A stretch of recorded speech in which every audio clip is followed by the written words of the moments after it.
Earlier, I spoke to Sello Hatang. He is the chief executive of the Mandela Foundation in Johannesburg. You are chief executive of the Mandela Foundation. You also played a key role in human rights in South Africa, in the Truth and Reconciliation Commission, after the country became a democratic country. How do you explain Nelson Mandela's lack of bitterness when he came out of prison, the complete lack of spite, especially when one looks at the manner in which he was treated while he was in prison? I think it's not only about Nelson Mandela, but about the generation of leadership.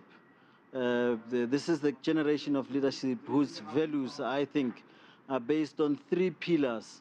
One says you need to free yourself of all bitterness. You need to free yourselves of anger, discrimination, etc. The second one says free others. And the third one says serve every day. So if you live by those that kind of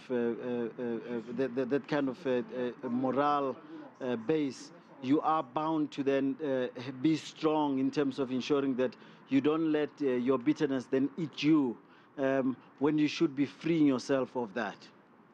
And when you look at that legacy that Nelson Mandela left, that legacy that you've just been talking about, do you think it has been strengthened as the years have passed, or has it been compromised in some respects by other leaders? Has it been diluted in some way?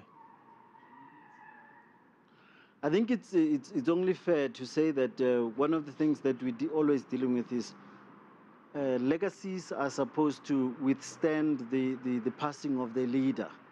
And whether the leader or whether the founder passes on or not, a legacy by its definition should outlive that person.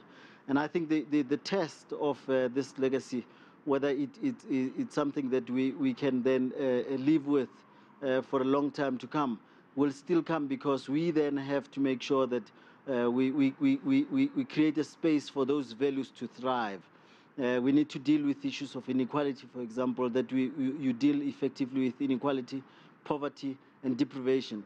You'll remember that in 2009, Nelson Mandela said that for as long as there's poverty and deprivation, we cannot rest and go about chest beating, claiming that we are victorious.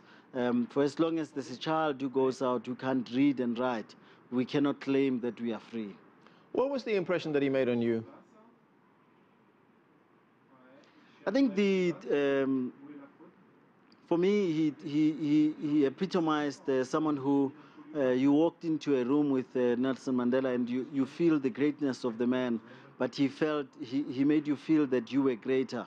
And I think that's a unique feature of a leader, because you'd walk into a room and he immediately made you feel at home. I remember that he hosted Manchester City, and I was facilitating the whole visit. And while Manchester City, this was creme de la creme of football, football stars who were visiting. And he then proceeded to then entertain a child. Instead of concentrating on these stars, he entertained the child and started asking the child about the child's education, and asking them to take their education seriously.